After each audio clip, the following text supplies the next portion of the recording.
Hello and welcome to another episode of AUSU. Chris Dancy, who's been with us before, is now being publicized from all the way in London at Financial Times to the technology magazines here in Silicon Valley as one of the most quantified men ever to live. He's going to come in here and share with us what that really means and try to set straight some of my skepticism about this whole hullabaloo. Welcome, Chris. Good to have you back. Hey. Do any animals this time? That would be much better if you did, actually. So a few years ago, you had an epiphany, happened in a life crisis, if you will, when your job situation changed and you saw the future, if you will. You noticed that we needed to take control of all the data that we emanate by just existing to some degree. And you took it upon yourself to somehow measuring yourself in every aspect of life. How's that going?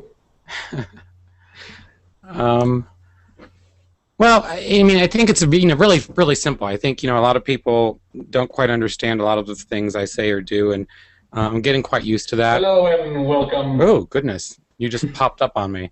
A lot of people are getting used to that sort of thing. So, do you mind if I go back to 2008? Sure. Okay. So in 2008, I thought, that was right after I was made redundant, and I thought we need to really look at like our skill sets and what we do. So I went to HDI and said, I'd like to do a webinar on how to use social media for support. Did we have social media in 2008? Yeah, we did. So and they said, oh, well, long story short, they did it. So 2008, 2009, 2010, I really fought and did a lot of blogging and a lot of podcasting to get people to talk about how we could use connected communities and collaboration as a support mechanism. Here we are 3 years later, after 2010, 6 years almost after I said we needed to do that, and it's pretty commonplace, or at least we like to think we understand it. For me, around 2010, it became very important to understand really where the next shift was coming, and I saw, I think, in the community, and especially in IT, now that we had collaboration systems, even though they weren't being adopted at the rate we expected, that we needed to look at what the next set of skills were. And for me, that next set of skills was really about what people call your data exhaust. So if you're in a connected community or you're sharing a lot of information and you're doing a lot of things, and you have a mobile phone and the mobile phone's collecting information about you, what could you do with that information if you could use it to empower you? And then I started collecting it, but I didn't tell anyone.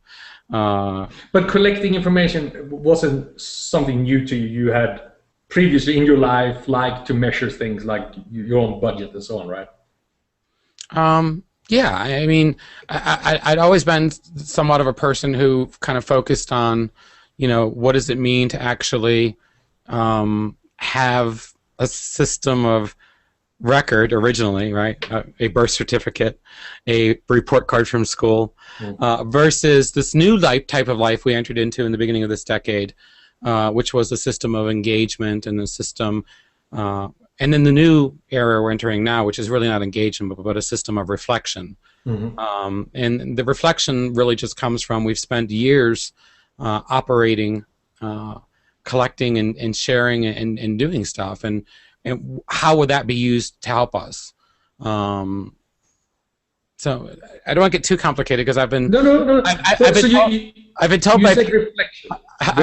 I've been told by people that I get too complicated. So yeah. So it's a system. If I can follow along, everyone else can follow along. Okay. So you said reflection. A system we've gone from a system of records through engagement and now reflect. What does that mean?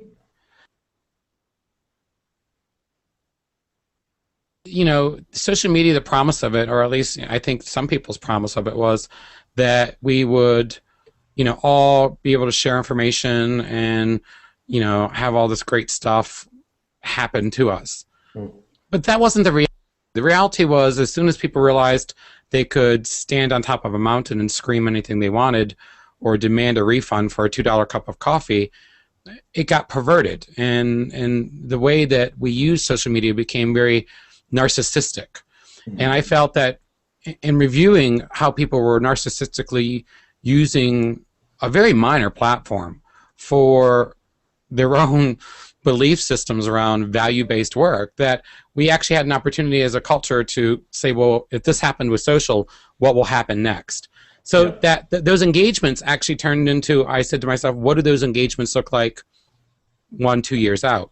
And that's when it just dawned on me we were going to use that data we collected, both good and bad, because some people share very unfortunate things and some people share good things, as a system of both measurement, but more importantly, a system of reflection. So it's this concept I call perspective as a service. And a lot of a lot of tools will do this now. I mean, they'll show you kind of what you did last week, what you did last year. And as we create reflective systems, it becomes very meaningful. But those systems can't actually work in their most potent way unless we're optimizing the data they collect. And that's when I was just like, wow, I need to look at my data exhaust and understand how it relates to the world around me. And so, in short, our CVs that we used to type up ourselves, 2 pages, no more, no less, is now being replaced by, it's easy to say LinkedIn, that's an obvious, but that's just a digital version of the same CV.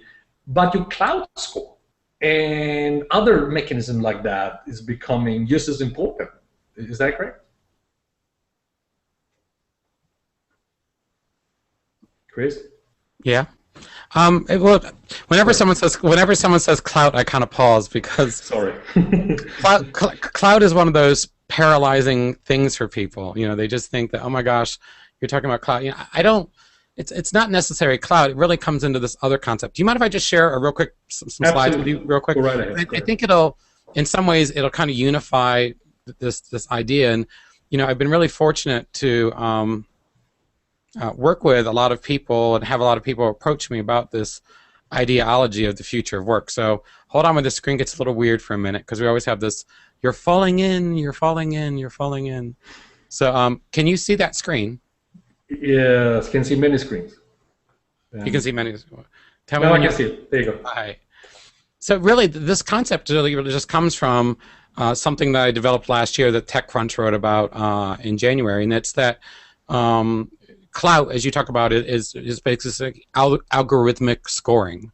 And algorithmic scoring, when combined with knowledge lockering, which is you find information and curate it in a very highly personal way that you can share with your friends, well, that reputation and that source of knowledge creates a system of trust. Mm-hmm. Well, that knowledge locker, your access, for you to say to me, hey, Chris, give me everything you have on robotics as it relates to service management, I could do that in one click. But it would take most people 7 months to find that much information on Google. That tied into the quantified self really becomes the basis for a foundational optimization routine to find and get that type of information. So, did you sleep enough? Are you rested? Do you have so much on your schedule that you can't find the information that you need? Are the tools you're using so complex that trying to find the information takes more time than it is? So a digital quantified self, you know, the record of all the data that you collect, really tied in then to reputation, or as you talked about with clout, creates a new system of measurement. All those three things come together to create this kind of unified digital employee that I think we're seeing happen now in the enterprise. Recently, I had a chance to talk to JP from Salesforce, who's one of their chief scientists, and I said to him, what will be more disruptive? Well, actually, I said, will wearable computing be more disruptive than the mobile phone was? And he said, actually, sensors in the next few years will be more disruptive than mobile phones were. And it really solidified everything I believed, because as a knowledge worker, you do a lot of things both mobile, as you walk around and talk to people and work on your phone, and you do things at a desk, and all of those things could be measured if we did it appropriately. So if we just get right into the quantified self piece of it, I think if we can look to history to find out why this is so important to the future. Socrates said that an unexamined life wasn't worth living. Shakespeare said, to the I own self be true. Descartes, there's one I think of a lot. I think, therefore I am. But it was Buckminster Fuller that really got me on this whole concept of, what is it that we're doing for work? And I'm not a thing, a noun. I seem to be a verb, an evolutionary process, an integral function to the universe. And I think if we look at ourselves, our organic selves, and the data that we produce, that we see that we're not a noun, we are a verb, we are an evolutionary process. And if organically in the systems that we touch become an integral function of an evolutionary process, then everything I'm talking about actually starts to make a lot more sense. Just looking at the connectedness of the the world. This is the year 2000, the year 2005, the year 2010. So it's 2000 at the top there. Yeah. Okay, so sorry. Yeah. It goes from 2000 at the top to 2020 in the bottom right. Gotcha. And this is the permeation of connected devices. And as you can tell, I mean, we've already passed the point where we have more connected things than people. I don't think we have a BYOD crisis. I think we have an invasion. But people don't want to really talk about what this means, when we use things. To me, the quantified self movement, at its simplest form, when you think about how it could be used for work, you need to first realize that it's not about writing everything down. I mean, that you wouldn't get any work done. It's about this concept of low friction data collection. So how do the devices, how do the systems, how do the sensors, and how do the services that you use collect data, and how can you use that data for you? So think about using Dropbox. If you put something in Dropbox, there's a record created. If you put something, if you listen to a song on Spotify, there's a record that's created. If you use Chatter, there's a record that's created, right? Everything you touch in these systems, and those are all systems, there are records created. If you think about all your devices that people wear, Fitbits, those are creating records or data. If you think about the in-between ground, the Internet of Things, sensor, a motion sensor in your house for a camera, that's a record created. So all of this information is great, but the problem is we have no way of collecting it. And I think what I tried to do was say there's a way that we could collect this information, reflect it back first to us so we know what we're giving for free, but more importantly, we could then use that to optimize our life. And I think so much of our workforce today is really stuck in this world that has stopped evolving between PCs and mobile phones. It's a very high friction activity to burn a stick and scrape it on a stone wall. That takes a lot of work to collect that data. But as you move forward, making an older person in a village remember everything there was about that village, that's less work than burning sticks and writing on walls. But if you lose the old person, you're kind of out of luck. But you could see as the friction to collect data has been reduced, we've run into a problem. And that is most of today's workforce is tied to a PC or a mobile phone, and that's how they produce their work. Unless they're an artisan who sculpts or a farmer who produces stuff. But even farming is mostly, done by machinery today. Because we have no way of moving past that and reflecting the work back to us, if you go back to the printing book press, how many books were printed? Can I stop you there? What do you mean reflecting the job back to us? So the printing press, how much work did you do? Well, we printed 3,000 books. Mass media, how many people listened to your show? 10,000 people. Newspapers, how many people read that article? How important was that article? Well, that article got 6 inches on the front page. They measured the importance of an article by how much space it got on the front page. The problem with knowledge... I gotta tell you, you're right. It was much easier when I was a newspaper reporter. Yeah. You can hang them up and prove that you've been good. Yeah. But the problem is, the reason we have this, what I feel, this stagnant economy is not because of crazy inflation and economics. That's a great part of it. The problem is we've stopped producing, and we've stopped producing because most people deal with PCs and mobile phones right around the 6-inch mark or the 16-millimeter mark. And that's because we don't have any accurate way to show what we did. And as a culture that's just obsessed with measurement, that's kind of stymied us. So all I did was say, if I were to skip that and move forward, what would it look like? What would we actually show for systems of measurement? And that's really where the basis of my work comes from. Personally, all I really did was I said, how do I get the data from all the apps that I use, all the devices I wear, all the sensors in my house? How do I get everything I do is collect information. How do I get that information? So I just used systems like Zapier to go ahead and say, grab anytime I tweet something, grab anytime I move past a sensor. If I change the lights from party mode to reading mode, record that. And I put that in Evernote so I can search for it. I put it in a Google Calendar so I can see it and do some contextual analysis. I put it in a spreadsheet so I can actually do data analytics. And there are programs like TickTrack that are allowing you to start to tie these in, but they're very early. If we move forward just a few years, this slide I created 2 years ago. These were all the things we were putting sensors in 2 years ago.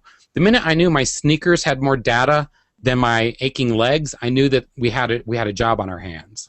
And ultimately, if we move through the next 5, 10 years, at 44, I'll still be in my early 50s, and we move out of this phase where I collected things in the 80s on cassette tapes, and now I collect things on my phone, and now I'm collecting things with these devices, and very soon we'll be collecting things with mind control devices, neuro devices, neuro applications, and we move to a world where we're collecting and measuring things based on DNA, systems like 23andMe.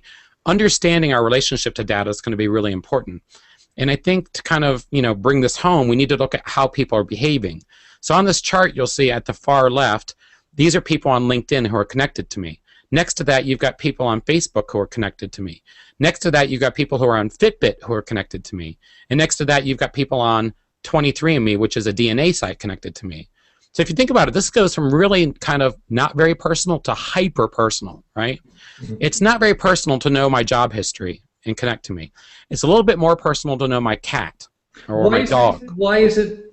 I would disagree with that. I don't care about your cat, but I know you're an IT guy over at so and so, and that is my relationship with you, and I can relate to you because of your professional standing. And that's something we've done for hundreds of years, right? No one would talk to you as a person; they would talk to you as a member of a certain class and so on. Is that changing? Because I don't. Yeah, it's actually completely changing. So what I've found, because I'm very involved in all of these, it's called Zuckerberg's Law. It's named after Mark Zuckerberg, and sharing more and more. Right? Yeah, every year we share twice as much as we did the year before. It's kind of like Moore's Law. But what I'm finding is there were some people who would friend me on Facebook who I worked with, but wouldn't link into me. So they were skipping what looks like a natural evolutionary step in a digital relationship. Mm-hmm. What really shocked me was last year I noticed there were people who weren't my friends who wanted to be my Fitbit buddies. Well, if you're not my friend and you're only my Fitbit buddy, that means you know how much I weigh and how much I slept. So you actually know a lot more about me without knowing anything about who I'm partnered with, where I'm traveling to, what types of things are important to me. So again, last year I saw them skip a very important evolutionary step. They skipped LinkedIn, Twitter, and Facebook and went to how well are you sleeping, which is very personal. So this is a change in human behavior. But then the thing that really cemented it for me was in January of this year, someone that I've known from online, who I wasn't friends with on Facebook, who I wasn't connected to on LinkedIn, who didn't know how much I was sleeping or walking or eating, actually wanted to compare genes with me. And I think when you get to the point where you know someone at a genome level and you don't know where they work, you don't know how well they slept, and you don't know who they're married to, we're thinking differently as a species. And it's important for me to understand that if we're into sharing information and comparing data at that level, we need to actually get a handle on that. And that's where, for me, I came out of my data closet in last year at Cyborg Camp, and I showed people what I was doing. Just kind of, I didn't think anybody would really care. But then, of course, multiple television, multiple newspapers, multiple magazines have all picked this up now, and it's very simple. I took anything I could, and I broke it into 10 areas. So, trackers and applications that do my health, applications to do entertainment. So if I listen to something on Spotify or read something on Kindle, that gets collected. Home, environment, temperature, ambient sound. Again, you can just read the list. And I said to myself, if I were to take those 10 areas that I'm collecting data on, and I were to map them to something people could recognize, like Maslow's hierarchy of needs, you need food and water before you can actually have friendship. Because I wanted to understand how people were skipping friendship and wanting to know about, how much DNA we shared. I needed to understand conceptually the data that people were consuming at a subconscious level. And that's where I tied my personal data collecting to Maslow's hierarchy of needs. And what that created was for me to get a contextual view of my day at any point in time. So I know there's a relationship to the type of music I listen to when I create a type of work. What are we looking at, Chris? What are we looking at right here? I've seen this screenshot many times. So this is a picture of a week of my life from about just from December 12, 2012. It's a lot more complex now, and I don't show people today's stuff because it kind of scares people because I have close to 400 systems online now. But how many? 400. We'll come back to that in a second. Please continue. Okay. So basically from this, I can see that, if I have a meeting with someone, I can see what I did around it. If I, listen to a piece of music, I can see what I shared before and after it. So I could start to understand that watching certain types of television made me eat differently. Listening to certain types of behavior made my mood different. The temperature in the house affected how well I slept. The humidity in the room made me better or worse at certain tasks. So then I said, if I have this information, I need to hack my environment. So I started plugging these systems together so that if I had a meeting with someone in an hour, the house would change.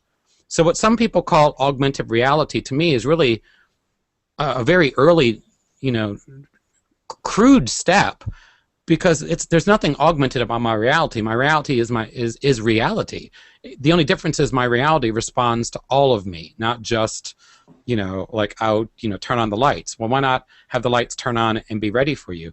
But it goes under this concept of you're always collecting lots of data. So if we look back, 2012, that's how much data I was collecting. In February of 2013, I've got a much smaller shot, so people can't see as much as they could on the December shot. I brought more systems online. And once you bring a system online, it takes all of 5 seconds to say, if this system, plug it here, make it right to these 4 systems. And right now, I've got my first dashboard system set up that I'm going to debut in June at a conference, where I actually have a live dashboard on my house and my body at any time that I can zoom in and see how these systems are working together. Mm-hmm. But I think more importantly, to kind of wrap up our kind of overview here, one of the interesting things I found was there's a difference between what my activity is and what the reaction to my activity is. So on the left, you'll see me posting something simple to Facebook, like a photo. But on the right, because of the way I collect the data and the way I can display it, I can remove that and say, show me the reaction to it. Mm-hmm. So on the left, you have me digitally. On the right, you have the shadow or the reflection that created back. Mm-hmm. So it's really a complex relationship that we're creating out in space. Personally, I've lost 60 pounds, and I look more like I did when I was 20 at 45, and I've just done that by enhancing the world around me. But most importantly, if we look forward 5, 10 years, I found something more profound, and that's why I'm collecting my own activity. And now that my animals have sensors, and I can collect their activity and measure what they're doing throughout the day. And I just received last week my first Romo, which is a robotic device that uses a smartphone to run around the house and shoot video and interact with objects in the house. And I can capture the robot's activity level. For the first time, myself, my dog, and a piece of hardware all share the same plane of existence. And I think that's very, very powerful, because what we're going to see in the next 7 years is a unification of man, animals, and machines at a data level that's going to produce relationships that maybe some people aren't comfortable with. And what's exciting about this is once you start down this world, you start to understand that data is everywhere, and it's up to us to be the stewards of our data and really take that data and make something meaningful out of it, because in the end, we need work to do. And data is the new harvest. Data is the new corn. So sorry for that kind of overview. No, it was wonderful. And I think a lot of people are interested in this, but they don't really understand a couple of things. And my first question is has it helped you? Do you sleep better today than you did 2-3 years ago? Has it helped me? So I sleep less, but I sleep better. So it's interesting. I used to sleep anywhere between 9 and 10 hours a day. Now I sleep about 5. 9 and 10 hours a day? Yeah, I was sleeping about 9 hours a day. Good man. Just 3 years ago. But now I sleep 5 and I'm completely rested. The other thing that's really interesting is now when I lay down to sleep, even though I have an inner dialogue, like we all have one, like how long is this interview going to last? Is Alf tired? Is Alf worried about me? Are there people on the internet watching me? Do I look, am I dressed appropriately? That inner dialogue. What's great about that is now that dialogue still goes on, but I literally fall right to sleep. So, being connected to these things has helped. Being connected to these things has helped me understand the tangential relationship between my organic self and my digital self. And I think for that, for no other reason. Has it helped me in other ways? Yeah, I mean, I can do work that most people can't, and that's because I can environmentally change the world so that I actually have the will to do it. There are times when people are tired or depressed or they're just lacking enthusiasm, and Well, I actually have a setting for that, right? Put the lights at this, listen to this music, make the temperature this, change the humidity to this, and make sure. And you know what those settings are based on empirical evidence that you have collected over a certain time, and that you have adjusted to. You know that if I play this music, my heart rate goes up. If I play this music, my heart rate goes down, and so on. Correct. So basically, I have what I call lifestyle recipes. Lifestyle recipes, I like. Well, I gotta tell you, if I have to choose between some yoga dude in LA and hardware that you're producing, I go with the hardware in a given time. Yeah. Another question, you said 400 systems. Yeah. Well, systems. So systems being devices, sensors, applications, or services. It's still 400. There's a lot to explain here. I try to bring on 3 a week. Okay. How many do you have right now? Pumping right now on you? Physically on me right now? Yeah. 7. That's great. It's Friday. Should load up. And then what are other... You said things about your dog, for example. The dog has a tracker. Oh, hey, I live in the forest. We have bears everywhere. I'm thinking about getting one for my dog because I don't know where he is right now. And my partner and I are considered bears. So there you go. Because you said we won't be comfortable necessarily with the relationship we are forging like this. And forget animals and other things. Just between people, we've already extended social engagement and social relationships to a way that I feel very uncomfortable with, for example. You talk about sharing and so on. That doesn't come naturally to me. And the premise you're laying out here is that you don't have much choice. You're either on the train or you're going to stand and see the future go away. Well, yeah, I don't. I mean, people like to think that I think that, and there's been a lot of just read the comments on any blog that's or any news article that's written about me. I mean, people like to paint a lot of things on me that just aren't true. I don't think it's an all or nothing proposition, and I think like everything else, it'll take some time for people to understand this. I was very lonely in 2008 when I said we should use Twitter as a means to communicate with companies, and then I'm still very lonely in some ways. And I was very lonely when I started talking about the power of mobile devices, and I said, why don't we have devices that help desk techs know where issues are, and we had that today, right? I came to VMC, and I was part of a very great group of people that brought a product to market that said what I said to people in 2010. Wait, why can't our phones be as smart as we are? Because they actually could. And so that was a really lonely period until 2012 when we released it. So that was another 2-year period. And again, I'm just in another period now where I'm like, okay, no one gets it. No one understood why mobile was important, and location and proximity. No one understood social. So it's not an all or nothing thing. There are a lot of people who still don't understand why mobile is important. There are a lot of other people who won't understand social. But I think if you look at it like a radio wave, right?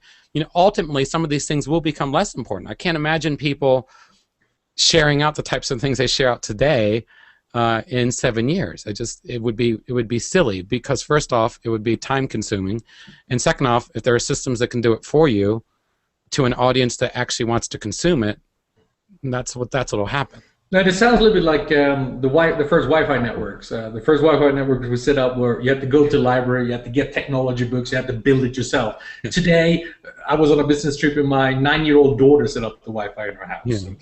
So, because you mentioned BMC software, I understand the personal aspects of this, and I think this has a huge opportunity to make our lives better as a human race. How does businesses use not only all the data that's out there, we hear about big data as well, but how do they use this data to make their staff more efficient? Right. So in 2008, people were like, I understand how maybe a person could use social media, but not a business. In 2010, I can understand how a person could use location, but not a business. So today, the most common question I don't get that I should get is how do businesses use this? And I think, it's difficult because, no one wants to talk about the implications of this because they feel it's a huge invasion of privacy. You mean Big Brother standing over my shoulder and know exactly what my heart rate is? Yeah, that's scary. Yeah, well, I mean, I actually don't need a sensor on you. I can just look at you to know whether you're healthy or not. But we've forgotten that we've forgotten in the last 4 years that most people don't observe. They sharing is the new talking. Sharing is the new reading. Most people really don't want to It's like, when you used to buy books so you put them on your shelf so people could figure out who you were by things you haven't read. People just share stuff they want people to believe they are. I just believe that, the data is going to do this. But your question was about the enterprise, and I think that's very valid and very important to talk about. After talking with JP and talking about sensors, I think a lot of the things I'm predicting about the enterprise are going to start to come true. First off, there are very simple things we do in the enterprise now that would be assisted by sensors. Something as simple as facilities. And in our world of IT and IT support and IT enablement, we often talk about facilities. Facilities is often having to deal with issues of environmental controls or spills or hazards in the workplace. A floor that has sensors in it that can detect water that can then send a janitor or someone to clean it up. There's no ticket that needs to be logged. If someone's cold in their cube, it's much easier to have a sensor, a location-based, proximity-based sensor to them. Now, they don't have to opt in their personal data to get that. I'm saying there's a step that's going to happen way before we get to being plugged into work, which is sad because we're plugged into work now, but I understand people like to take their time because people believe they're going to live forever until they're told they're not, and then they suddenly think that's now I should be nice to people. But then, that's just some, facilities examples. For HR, we already have quantification in HR. Many organizations, HRs, will have you see a doctor or wear a sensor. I was at, I can't say the name, but I was at a large government lab in Arizona recently. Well, I guess there won't be many of those. And all their employees wear pedometers, and they get discounts on their insurance for wearing that. So, the idea of sensors and quantifications are in facilities and in HR to some extent already. When you talk about technology, what we do as workers, I think for support, there becomes a really tangible, important piece of this. And we talk about the customer experience a lot. But we really don't talk about how to solve it. We just talk about, we need a really good customer experience. But we have no way of doing that. And there's a lot of crude ways, where did someone touch on the screen? You have people stare at people behind a wall and watch what they look at. And those things, while they're effective, they really don't tell you what someone's experiencing. I look happy to you right now, but that's because I'm optimized to do so without you knowing the difference, right? So, but ultimately, if you take something like, the body media sensor that you can wear, that's disposable. There's a disposable version of that that'll be available to the public. I think if someone wanted to wear a sensor and on a help desk call, and actually that would be the survey, right? If you're at a conference, it'd be much easier to wear an anonymous disposable sensor than filling out a survey, right? Mm-hmm. If you could sync the activity to the biometric sensor, then you really actually have a level of engagement that is very powerful. I think that we'll start to see movies edited in real time, right, between screenings, because if you have a family and they can't afford $20 a ticket, and you give them a disposable sensor that's an anonymous, like 3D glasses with sensors on the sides, conductive bone sensors, mm-hmm. They would do it. They would say, sure, I'll come in for free. You can have the, and they'll say, oh, during this part, nobody got excited, and we want that. I think work is just a hyper example of what we might see in Hollywood. The biggest problem, and I think the biggest opportunity we have, and it's the problem and opportunity that exists in knowledge work, is we really have no way to show what we did, right? We have a bunch of emails we answered or didn't answer, and we have a calendar. And those are very... Let me ask you, so I'm a knowledge worker, and I have quarterly objectives, and I either fulfill them or I don't. So to some degree, I'm just like a manufacturing guy or a farmer. I know what I do. I know what the outcome is. I might not have proof of the incremental milestones, but I do produce. But I would argue that you're producing things that aren't effective to anyone. That's a different story. That's why I don't get paid a big No, I'm not saying it's you. I'm just saying if we look. I'm walking out now. No, I'm not saying it's you. Know what I'm saying, Alf? Yeah. I'm just saying that I think a lot of what we do for work maybe need to be relooked at. I mean, there's a reason people are so obsessed with big data. It's because they think they can answer questions, right? And answering questions is ultimately work. It's actually ultimately a relationship, but that's actually work. Yeah. But I don't want to go down that rabbit hole. But yeah, you're right. We have things we produce. I just think we could actually produce them better, smarter, faster with this technology. Yep. And I think we'd actually focus on producing maybe different things that were more helpful if we actually knew what people wanted in real time, or in just some other reflective state. I mean, there's a lot of things there's a lot of ways I would behave differently if I had the amount of data I have on me, on my partner, or my friends, right? You know, we share all this stuff on Facebook openly, but if I had actual data about them or their environment, then I wouldn't need to be reminded, oh, wish Alpha happy birthday, today's his birthday. I would know that last night you were a little excited, right? And that could be for a lot of reasons. But, you know, or I would know that maybe you're having a health issue, or I would know that, you know, there's a lot of things that I think that we already show by our emotions and our faces and some of our updates to social networks that we could actually improve relations. I'm not saying we need, you know, a gigantic robotic Hallmark card, but it wouldn't be a bad start.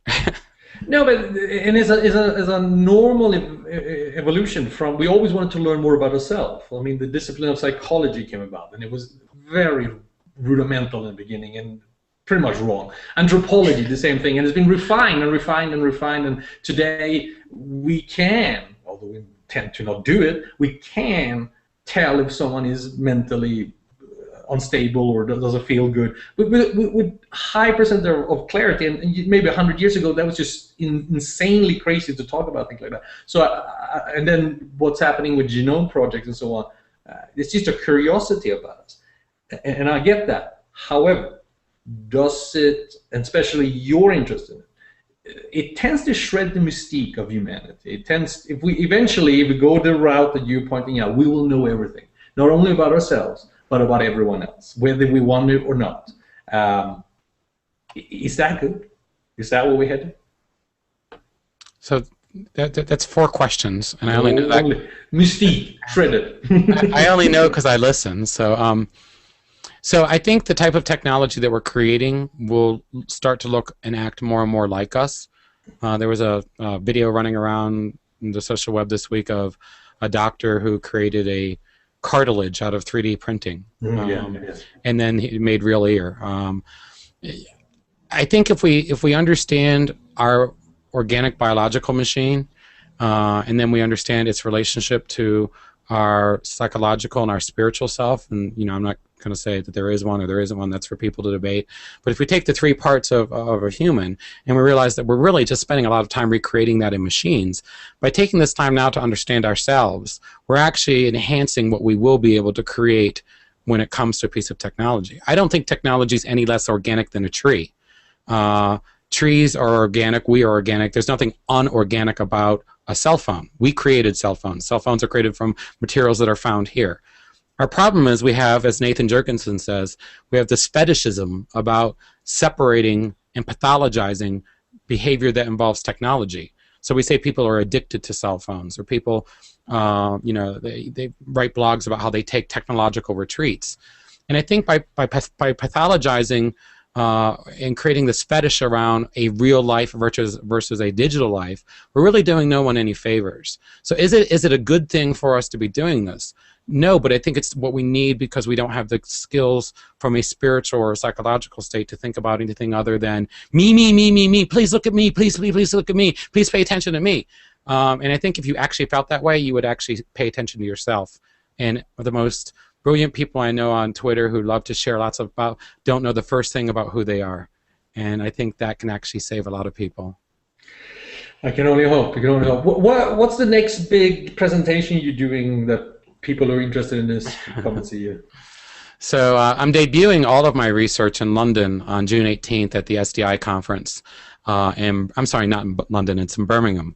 So I'll be in Birmingham on June 19th, 18th and 19th. But we'll actually stream that as part of the TFT presentation. So that'll be streamed to the internet. And because I know it's being streamed and people are used to kind of exciting stuff from me, I have some very special surprises that I'll be bringing that day.